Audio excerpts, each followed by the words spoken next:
है guys, welcome back to my channel Rangrez Ash. और आप मेरे साथ सुन रहे मेरी न्यू स्टोरी जिसका नाम है मिलना था पर मिल ना सके पार्ट 4। एक्चुअली 2 दिन इसलिए मैंने स्टोरी नहीं डाली थी क्योंकि मैं बिजी थी और थोड़ी मेरी तबीयत भी ख़राब थी, इसलिए स्टोरी नहीं डाली। तो चलो स्टार्ट करते हैं आज का पार्ट 4। तो यहाँ पर हमने देखा था लास्ट सीन में कि गौरी और प्रियंका दोनों वॉशरूम में होते हैं और गौरी जो होती है वॉशरूम से बाहर निकल आती है, लेकिन वो प्रियंका से नज़रें नहीं मिला पा रही होती है क्योंकि जो कुछ भी हुआ था इतना अचानक हुआ था कि गौरी को कुछ समझ में आ ही नहीं रहा था कि यार अभी हुआ क्या था। प्रियंका भी आके चुपचाप अपनी जगह पर बैठ जाती है। उसके हाथ से अभी भी ब्लड आ रहा था धीरे धीरे। उसकी एक कॉमन फ्रेंड होती है, वो कहती है प्रियंका से, प्रियंका यार तेरे हाथ से तो अभी भी ब्लड आ रहा है, एक काम कर चल मेडिकल रूम में चलते हैं और बैंडेज करवा लेते हैं। प्रियंका मना कर देती है। वो कहती है कि खुद देख लेगी। लेकिन गौरी ये सब बातें सुनकर बहुत ज़्यादा परेशान होती है और थक हार कर वो आकर प्रियंका के पास बैठ बैठ जाती है और कहती है कि प्लीज़ चलकर बैंडेज करवा लो ना, क्या प्रॉब्लम है तुम्हारी। लेकिन प्रियंका वहाँ से अपना बैग उठाकर बाहर चली जाती है सीधे। गौरी बहुत बहुत ज़्यादा परेशान होती हो जाती है। उसको इस तरीके से हरकत जब वो प्रियंका करती है ना तो वो बहुत परेशान हो जाती है। वो कहती है यार ऐसा भी क्या कर दिया मैंने कि मुझसे इतनी बेरुखी से ये पेश आ रही है। मैंने तो जस्ट एक किसी तो किया था, फिर भी ये गुस्सा है। ये लड़की सच में मुझे मेरे समझ में ही नहीं आती, मेरे माइंड से बाहर है। किसी चीज़ की भी किसी चीज़ की भी यार हद होती है। इनका अब कुछ ज़्यादा ही नहीं हो रहा। लेकिन कुछ भी हो, गलती तो मेरी ही थी, तो अब मनाना भी मुझे पड़ेगा। ये कह के वो अपना भी बैग लेती है और लेकर उसके सीधे पीछे भागती है। वो देखती है कि प्रियंका बिना इधर-उधर देखे ही तेज़ी से, मतलब जैसे अपन तेज़ चलते हैं ना, उस स्पीड से वो बस चले जा रही थी और उसकी जो स्पीड थी ना चलने की वो थोड़ी-सी ज़्यादा सी थी और गौरी उसे बहुत आवाज़ देती है, लेकिन वो नहीं रुकती। प्रियंका बहुत तेज़ी से एक गाड़ी से जाके टकराने ही वाली थी, तब तक गौरी कस के उसका हाथ पकड़ती है और पकड़ के अपनी तरफ खींच लेती है। वो बिना कुछ सोचे-समझे खींच के थप्पड़ प्रियंका को लगाती है। प्रियंका तो बिल्कुल फ्रीज़ हो जाती है, उसको तो समझ में ही नहीं आया था ये हुआ क्या? वो सिर्फ़ खड़ी हुई थी शॉकिंग वे में, जैसे होता है ना कि स्टैच्यू खड़ा है, वो भी उसी तरीके से खड़ी थी। उसने कभी भी इमेजिन नहीं किया था लाइफ़ में, अपने ड्रीम में या कभी भी, कि गौरी उसे थप्पड़ मारेगी। अभी प्रियंका कुछ सोच या समझ ही रही थी, उससे पहले ही गौरी खींच के दूसरे गाल पर भी उसकी थप्पड़ रख देती है। प्रियंका अपने दोनों हाथों से दोनों गालों को पकड़ लेती है। उसका थप्पड़ इतना तेज़ था कि प्रियंका की आँखों से आँसू निकल के बाहर आ जाते हैं। गौरी कहती है, "क्या समझती हो? क्या हो खुद को? क्या समझती हो तुम अपने आप को और हो क्या तुम? जब मैं मन में आया खुद को चोट पहुँचा लिया, जब मन में आया मुँह फुला लिया। ऐसा भी क्या कर दिया था मैंने? एक छोटा-सा मज़ाक ही तो किया था। उसको इतना सीरियस लेने की क्या ज़रूरत थी? सोचो अगर गाड़ी वाले ने आज तुमको टक्कर मार दिया होता तो मेरा क्या होता होता?" प्रियंका कहती है, "मेरा हाथ छोड़ो।" और वो गुस्से में एकदम, वो कहते हैं ना गुस्से में बहुत पागल हो चुकी थी। उसने कभी अपने सपने में भी नहीं सोचा था कि उसका प्यार उस पे कभी हाथ उठाए। इधर गौरी कहती है, "नहीं छोड़ूँगी मैं।" प्रियंका गौरी प्रियंका गौरी से अपना हाथ छुड़ाती है और छुड़ाने के बाद बोलती है कि मैं जा रही हूँ।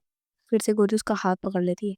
प्रियंका कहती है, "मेरा हाथ छोड़ो, वरना मैं अब भी पता नहीं क्या कर जाऊँगी, मुझे खुद को भी नहीं पता।" गौरी जब प्रियंका का ये रुद्र रूप को देखती है ना, तो डर जाती है। वो प्रियंका का धीरे से हाथ छोड़ देती है। प्रियंका वहाँ से एक ऑटो वालों को आवाज़ लगाती है और उसमें बैठ के सीधे निकल लेती है अपने घर।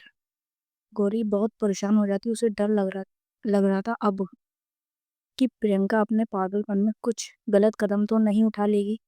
प्रियंका को कॉल लेकिन वो प्रियंका को कॉल करती है, लेकिन प्रियंका अपना फ़ोन ही स्विच ऑफ कर देती है। गौरी अब और भी ज़्यादा डर जाती है। वो डिसाइड करती है कि प्रियंका के घर जाएँगी। लेकिन उसे उसके घर का एड्रेस तो पता ही नहीं था। वो कॉलेज में वापस चली जाती है और क्लासरूम में जाके बैठ जाती है। वो सोच ही रही होती है कि प्रियंका के घर का एड्रेस कैसे पता करे। तभी उसे प्रियंका की एक कॉमन फ्रेंड मिलती है।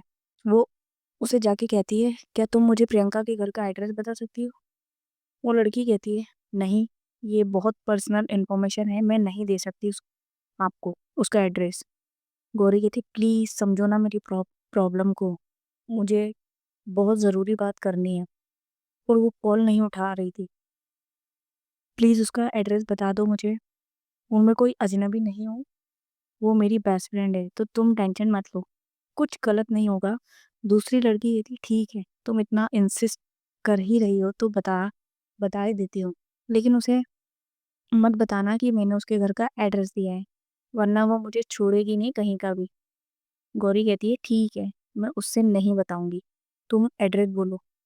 वो लड़की उसे प्रियंका के घर का एड्रेस पूरी तरीके से बताती है। गौरी तुरंत प्रियंका के घर के लिए कॉलेज से निकल जाती है। 1 घंटे के बाद वो प्रियंका के घर पहुंचती है। वो जाके डोर बेल बजाती है। एक लेडी दरवाजा खोलती है। वो पूछती है, बेटा आप कौन?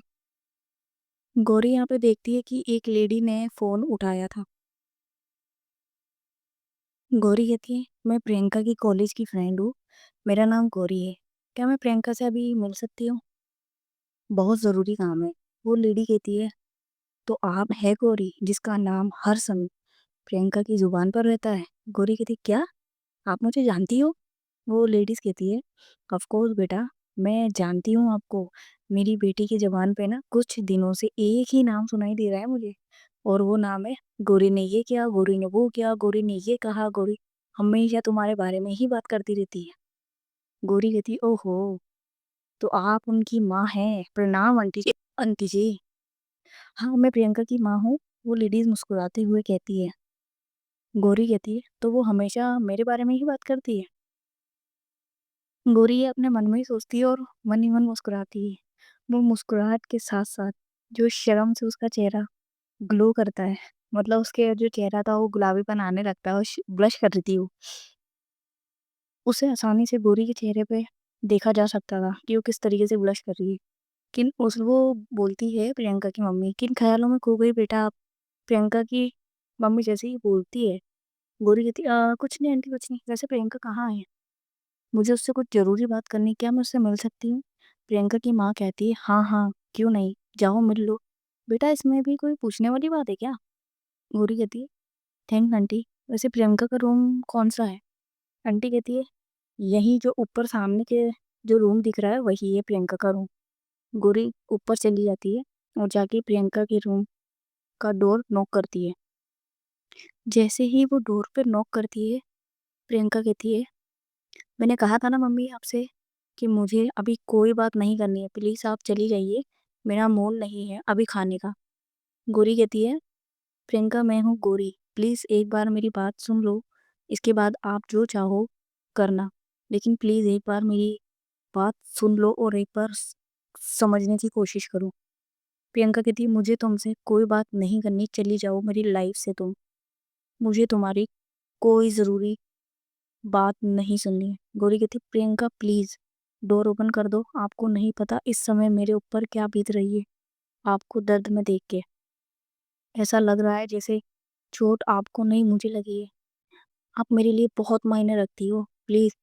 ये कहते हुए वो फूट फूट कर रोने लगती है और वहीं बैठ जाती है। जब प्रियंका गौरी की रोने की आवाज को सुनती है तो उससे रहा नहीं जाता, वो जाकर दरवाजा खोल देती है। वो देखती है कि गौरी फर्श पे ही बैठ के रो रही थी, वो भी बहुत तेज। प्रियंका गौरी को उठाती है और बिना सोचे समझे उससे टाइटली हग कर लेती है, सीने से लगाकर उसको हग करती है। कुछ देर बस वो ऐसे ही रहते हैं, मतलब वो दोनों एक दूसरे को हग करके बस खड़े थे, कोई कुछ नहीं बोल रहा था। ना गौरी कुछ बोल रही थी और ना ही प्रियंका, क्योंकि दोनों की हिम्मत ही नहीं हो रही थी। बस दोनों एक दूसरे को फील कर रहे थे उस समय, उस टाइम। तभी उन्हें किचन से कुछ आवाज आती है तो दोनों एक दूसरे से अलग हो जाते हैं। प्रियंका बहुत शर्मा जाती है, वो अपने रूम में चली जाती है। गौरी भी रूम में आती है, दोनों चुपचाप खड़े होते हैं। प्रियंका तो उसकी ओर देख ही नहीं रही थी। अंत में गौरी कहती, प्रियंका आप अब भी गुस्सा हो मुझसे? है, मैंने बस एक मजाक किया था, मेरा वो इंटेंशन कुछ भी नहीं था, मैंने सिर्फ मजाक में उस लड़की से वो सब कुछ बोला था। I really I am really really sorry Priyanka. आज के बाद मैं कभी भी किसी और लड़की के साथ नहीं बैठूंगी। प्रियंका कहती इट्स ओके, मैं गुस्सा नहीं हूँ। मेरे ख्याल से तुम्हें अभी अपने घर होना चाहिए। तुम्हारी फैमिली वाले परेशान हो रहे होंगे। गौरी कहती नहीं, मैंने भाभी को कॉल कर दिया है कि मैं लेट आऊंगी घर। प्रियंका अपने बेड पे बैठ जाती है, वो कुछ नहीं बोलती। गौरी जाके उसके पास में बैठती है और प्रियंका का हाथ अपने हाथ में लेकर कहती है पता नहीं क्या है, क्यों है, लेकिन आपको दर्द में देखा ही नहीं जाता मुझसे। आप मेरे लिए इतनी ज़रूरी हो गई हो कि अब आपसे एक भी सेकंड की दूरी बर्दाश्त नहीं होती मुझसे। आप ही बताओ ये क्यों है। प्रियंका बोलती ऐसा ही मुझे फील होता है। आज तुमको उस लड़की से बात करते देखकर मन किया है कि मैं उसकी या अपनी ही जान ले लूं। मेरा बस चले तो तुमको किसी और को टच भी ना करने दूं। तुम सिर्फ मेरी हो। गौरी कहती हाँ, मैं सिर्फ तुम्हारी हूँ और जिंदगी भर तुम्हारी रहूंगी। प्रियंका कहती लेकिन गौरी ये सही नहीं है। आई मीन ऐसे कैसे जिंदगी भर साथ रह सकते हैं, ऐसा पॉसिबल नहीं है। तुमको तो पता है ना, एक ना एक दिन हर लड़की को शादी करनी पड़ती है।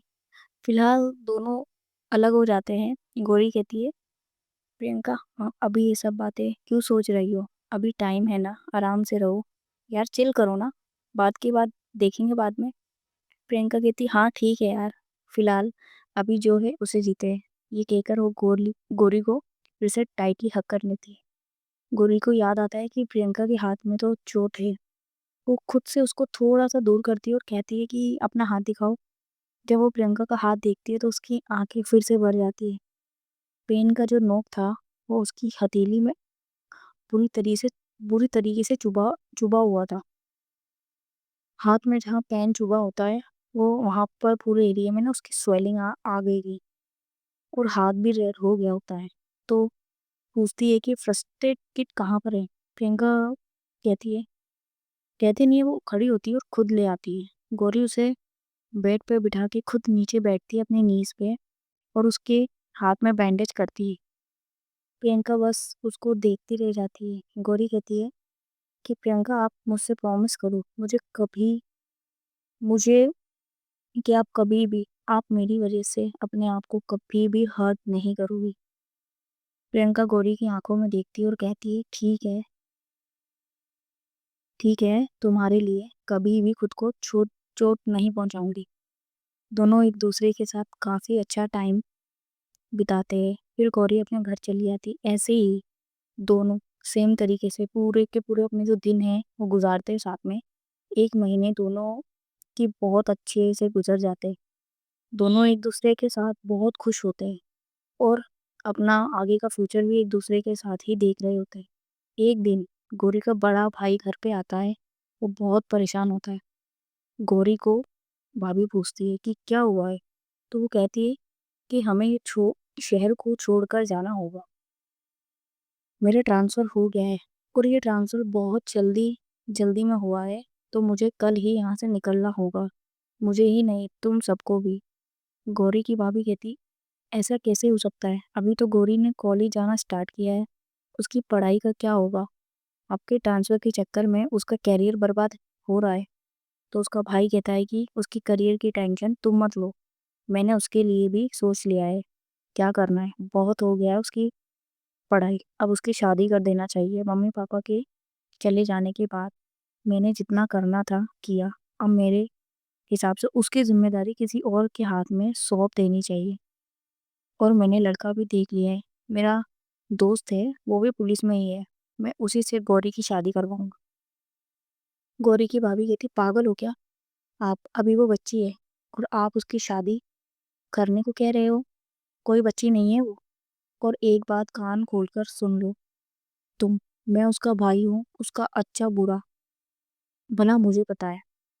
जैसा कह रहा हूँ चुपचाप वैसा करो वरना मुझसे बुरा कोई नहीं होगा। ये कह के गौरी का भाई रूम में चला जाता है और गौरी किचन से ये सारी बातें सुन लेती है। वो बहुत घबरा जाती है कि आगे क्या होगा। प्रियंका को ये पता चला तो पता नहीं वो क्या करेगी, वो बहुत परेशान हो जाती है और रोने लग जाती है ये सब सुन के। सो गाइस, आज की स्टोरी मैं यहीं पे एंड करती हूँ, क्योंकि मैं जितनी ज़्यादा बोल बोल रही हूँ ना, मुझे प्रॉब्लम हो रही है। पता नहीं 2-4 दिन हो गए मेरे को कंटिन्यूअस हिचकी आ रही है। आई डोंट नो क्यों आ रही है, किस लिए आ रही है। जब मैं डॉक्टर के पास गई तो वो तो एक ही बात मेरे से बोल रहा है कि ये तो मैंने पहली बार ही ऐसा केस देखा है।